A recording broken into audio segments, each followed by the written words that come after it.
Mia sudah sejak lama menyukai Jim. Tapi tidak hanya Mia yang punya perasaan itu. Dan sekarang inilah dia melakukan tantangan permen madu untuknya dengan kacamatanya dan kekuatan fisika. Mungkin permen bentuk hati akan menarik perhatiannya. Dia melakukan apapun untuknya. Bentuk hati yang Caroline buat sangatlah membantunya dan juga menarik perhatian Jim. Saat ini, Mia merasa sangat sedih. Kemarin dia dan Jim bahagia dan sekarang gadis ini sudah menghalangi mereka.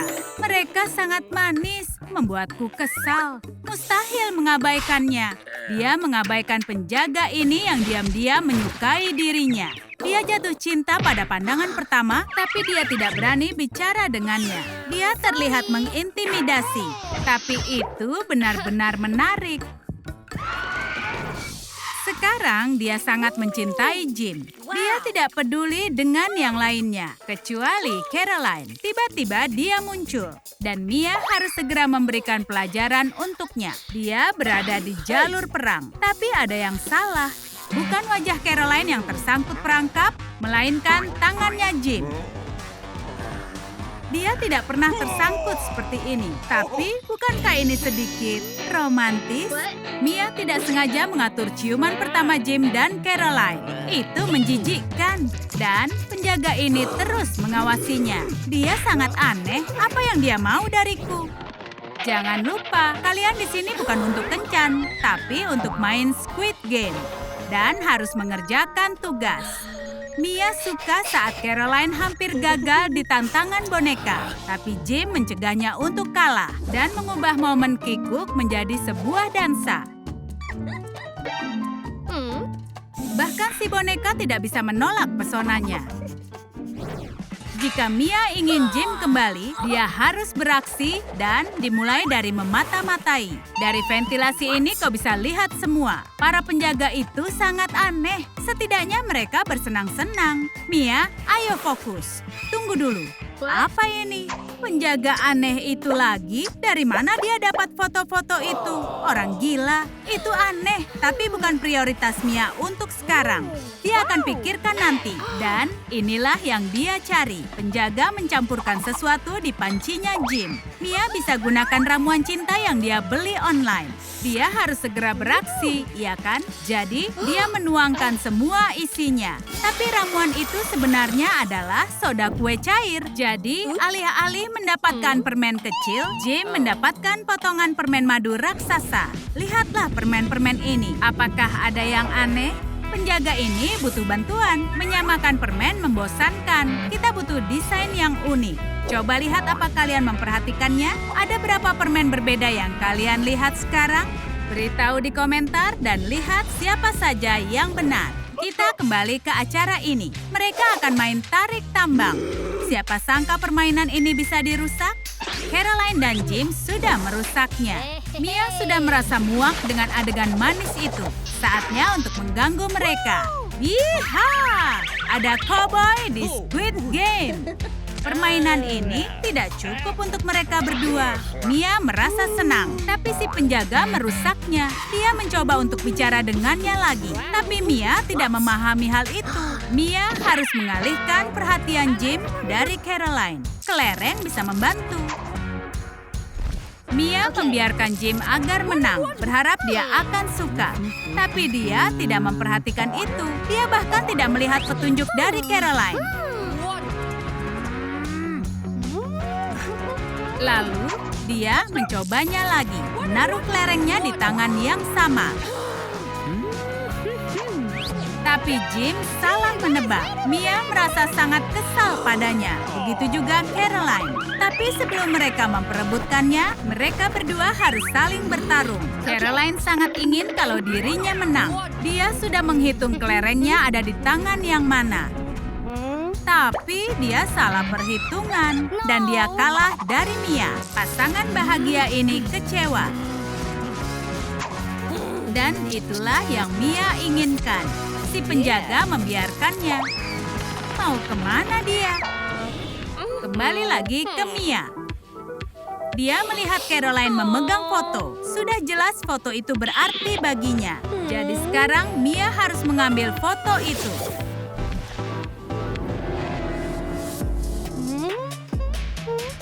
Setelah Caroline tertidur, Mia langsung mengambil fotonya. Okay. Dan dia merobek foto itu menjadi potongan kecil. Yang tersisa hanyalah pengagum rahasianya. Dia senang dengan itu. Saat Mia melihat pasangan itu, dia kehilangan semangat bermainnya. Aku mencintaimu. Kita bisa selesaikan ini berdua. Bukankah membuatmu mual? Sekarang mereka berdansa lagi. Mia bertanya kapan ini berakhir. Tapi semakin dia kesal, semakin dia membuat kesalahan. Jim dan Caroline sudah merusak pengalaman Squid Game Mia. Semoga mereka tidak merusak makan siangnya. Oh, jangan berharap. Mereka juga bertingkah mengerikan saat makan siang. Dan merusak nafsu makan Mia. Oh, telur ini direbus sendiri oleh si penjaga. Semua pengagum rahasia Mia tidak ada yang benar. Dia merasa gugup hingga tidak akan pernah bisa bersama Mia. Tapi setidaknya dia punya teman yang akan membantu. Dia sangat tidak percaya diri, jadi sebelum dia beraksi, dia harus bersiap. Itu akan bagus kalau Mia tidak muncul di sini. Dan Mia tidak tahu apa yang sedang terjadi. Mia tidak ada waktu menghadapi si penjaga. Mia sibuk mengurusi pasangan itu.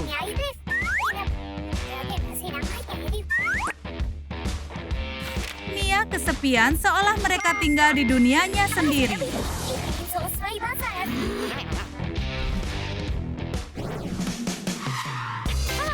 Mia ingin lakukan sesuatu untuk Jim. Dan dia hanya suka makanan sehat. Dia penggila kesehatan. Jika Mia menyukainya, maka si penjaga juga harus berolahraga. Karena tidak punya waktu yang banyak, dia mulai berolahraga. Penjaga berharap jika badannya bagus, Mia akan memperhatikannya. Penjaga ini paling termotivasi dari penjaga yang lain. Dan dia berbeda dari yang lain. Mungkin karena dia kesepian, atau mungkin karena baunya. Ini adalah awal hari yang biasa. Tugas yang sama, telur dan air yang sama untuk makan siang. Tapi tiba-tiba, Jim melamar Caroline. Caroline sangat terkejut, begitupun dengan Mia. Dia berharap kalau dia ada di posisi Caroline. Apakah ini sudah usai baginya? Harus kehilangan Jim untuk selamanya? Dan ini hari pernikahan. Squid Game ditutup untuk 1 hari untuk menikahkan pasangan pemain. Mia tidak akan membiarkan ini terjadi. Dia sangat ingin merusak pernikahan ini dan memberitahu Jim tentang semuanya.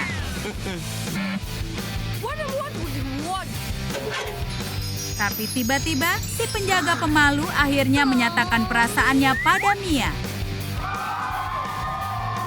Lalu, semuanya berubah. Alih-alih 1 pernikahan, kita mempunyai 2. Atau tidak, bagaimana sekarang? Mia harus menikahi si penjaga? Beri jawaban kalian di komentar.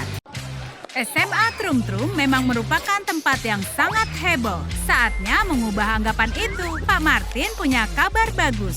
Sudah saatnya sekarang memilih ketua OSIS kalian yang baru. Pemilihan ini diadakan setiap 4 tahun. Ini Tony, pria terkaya di sekolah. Dia percaya kalau semakin berkuasa, dia akan semakin populer. Akhirnya dia akan jadi raja. Dan Joey, yang tidak kaya sama sekali, hanya menginginkan validasi. Langkah pertama pada perjalanan menuju ketua OSIS adalah iklan kampanye yang agresif. Joey sudah punya ide. Kampanye Joey punya 3 poin penting. Pertama, tidak ada guru. Yang kedua, tidak ada ujian. Semuanya setuju, ya kan? Dan yang ketiga, kertas Joey tidak cukup untuk poin ketiga. Jadi dia menulisnya di kaosnya. Perbanyak kertas. Wow, Joey, itu rencana aksi yang kuat, tapi tidak semua menyukainya. Tony sudah berganti pakaian. Tony memang sangat kaya dan mampu membuat presentasi yang sangat mengesankan. Para penonton tidak mau janji-janji payahmu itu. Mereka mau visual yang mengesankan dan komitmen besar. Tapi sesuatu yang tidak disangka terekam di video.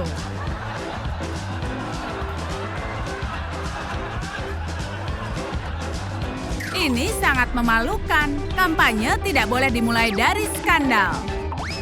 Tapi Tony sudah bertekad untuk menang. Satu-satunya hal yang lebih disukai daripada janji adalah pertunjukan yang dramatis. Pemilihan di sini lebih mirip dengan pesta dan Tony tahu hal itu. Jadi dia mendorong orang-orang untuk bertaruh di balapan. Jika ingin dapat suara, kau harus dapat perhatian. Tapi jangan lupa kalau berjudi tidak selalu diperbolehkan, khususnya di sekolah. Pak Martin mengusir para pemilih. Dan dia akan memberikan hukuman pada Tony. Karena Tony sangat suka berjudi, mungkin dia ingin bertaruh untuk nilainya. Cap, cip, cup, silakan pilih. Pilihan yang bagus, nilainya F. Maaf Tony, berjudi memang berbahaya. Hanya karena akan diadakan pemilihan, bukan berarti ujian dibatalkan. Tapi ujian adalah peluang untuk memenangkan suara.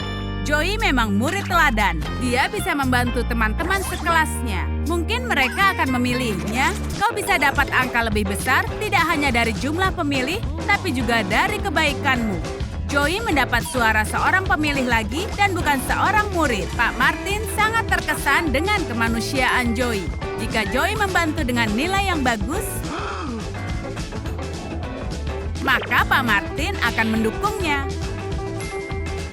Wow, mendapatkan dukungan akan sangat berarti bagi Joey. Tony menutupi bagian sekolah dengan pamflet kampanyenya. Iya, dia punya banyak uang dan mampu memalsukan suara pemilih. Jika diharuskan, dia akan membeli itu. Atau meski tidak harus melakukannya, dia bahkan akan membayar saingannya. Joey memberikan sogokannya dan uang itu akan sangat membantu kampanyenya.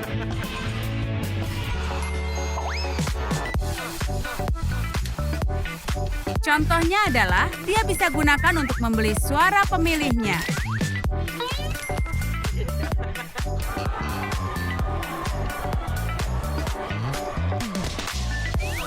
Tidak lama lagi, sekolah ini akan tertutup oleh semua pamflet Tony. Rupanya, selama pemilihan berlangsung, Tony sudah menyewa semua mesin cetak dan juga mesin pemindai. SMA Trum Trum tidak pernah melihat promosi kampanye yang seagresif ini semenjak pemilihan presiden. Ayah Tony juga ikut pemilihan itu. Joey harus menyingkirkan poster itu agar bisa membuka lokernya. Pak Martin tidak suka hal itu. Dia menyuruh Joey membersihkan semuanya. Tidak adil, seandainya ada yang mau membantu. Wah, semesta mendengar permintaan tolong dari Joey. Saat Joey membersihkan lem yang menempel di loker, dia mendapatkan satu dukungan lagi. Petugas kebersihan senang. Ini kandidat ketua OSIS pertama yang tidak meremehkan kerja kerasnya. Seorang pemilih yang puas adalah pemilih yang baik. Joey akan memuaskan teman-temannya dengan makanan yang hanya bisa dibelinya, pasta. Ada banyak orang yang menginginkan makanan gratis dan mereka semua langsung muncul. Tapi bukan hanya Joey saja yang mempunyai ide ini. Saingannya punya pendekatan yang lebih menarik. Pizza gratis untuk semua orang yang memilihnya. Itu kecurangan yang klasik. Kali ini Joey kalah. Hei, jika Tony ingin bertarung, dia akan dapatkan. Para penonton akan lihat pertunjukan baru. Semua boleh membela kandidat mereka.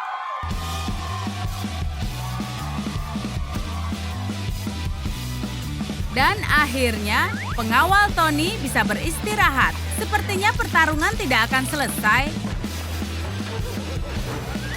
Tapi Joey sudah punya rencana.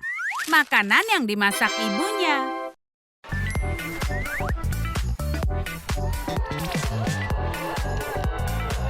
Siapakah yang paling menderita selama pemilihan? Petugas kebersihan. Semua penampilan dramatis ini meninggalkan kekacauan. Yang terparah adalah tidak ada lagi yang menghormati pizza. Pizzanya berubah menjadi senjata. Karena Tony adalah murid terkaya, targetnya adalah para pengganggu. Itu sebabnya dia punya pengawal pribadi. Tony tidak punya waktu untuk diintimidasi. Dia terlalu sibuk berkampanye. Tapi para pengganggu adalah orang sederhana. Mereka tidak peduli siapa yang mereka ganggu. Dan pengganggu ini berhenti tepat pada waktunya. Dia tidak mau mengganggu Joey. Dia justru meminta Joey menjadi temannya. Dia ingin sekali menjadi seorang pengawal. Untungnya Nate tidak begitu bisa membaca. Pemilihan itu berarti debat. Joey kesulitan mempersiapkan pidatonya. Dia berhari-hari mencoba menulisnya, tapi tidak bisa dapat kata-kata yang pas. Joey tidak sendirian. Dia pernah membantu Pak Martin. Itu hal yang tidak perlu dicemaskan oleh Joey. Apa yang harus dipakainya untuk debat? Joey tidak mempunyai satupun pakaian formal. Dia tidak boleh telanjang. Semua orang akan menertawakannya. Tidak peduli sebagus apa pidatonya, jika terlihat konyol, orang-orang akan menertawakannya. Tidak, berpikirlah positif. Joey, ayo konsentrasi. Orang-orang harus mendengarkanmu.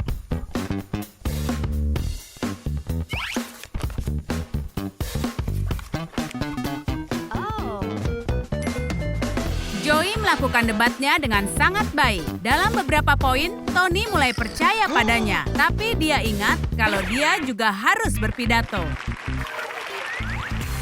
Tony mulai berapi-api. Rahasia kesuksesannya adalah pengawalnya yang membacakan pidato melalui earphone. Satu yang tidak dipertimbangkan Tony adalah tim kesukaan pengawalnya sedang bertanding hari ini. Wow, ini pasti gawat. Semoga tim itu tidak menang. Atau keadaan akan canggung. Tidak, mereka menang.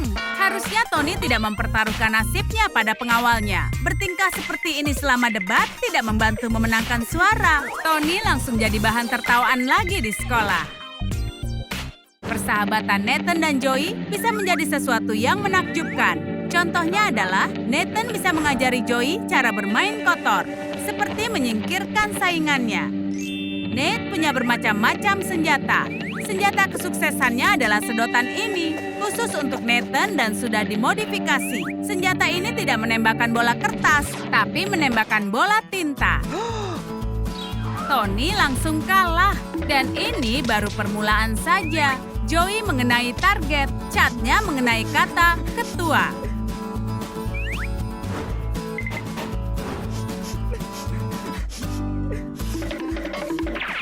Pemungutan suara ditutup di hari pemilihan. Tidak lama lagi kita tahu siapa yang jadi ketua OSIS. Sepertinya semua orang tidak heboh membicarakan pemilihan ini kecuali para kandidat. Kita hanya perlu menghitung suara.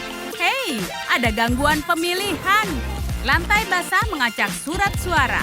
Sekarang tidak ada waktu untuk pemilihan yang adil. Siapa yang bisa mengumpulkan surat suara terbanyak dari lantai, dia menang. Tony sudah muak dengan ini.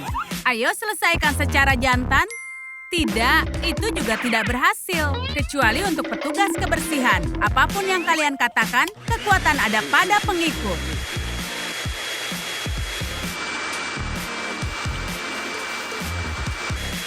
Dan itu yang terjadi. Akhirnya, tanpa disengaja, yang menjadi ketua OSIS adalah petugas kebersihan. Sekarang sekolah kita akan selalu bersih. Sukai video ini dan berlangganan agar tak melewatkan video baru dari Trum Trum Trik.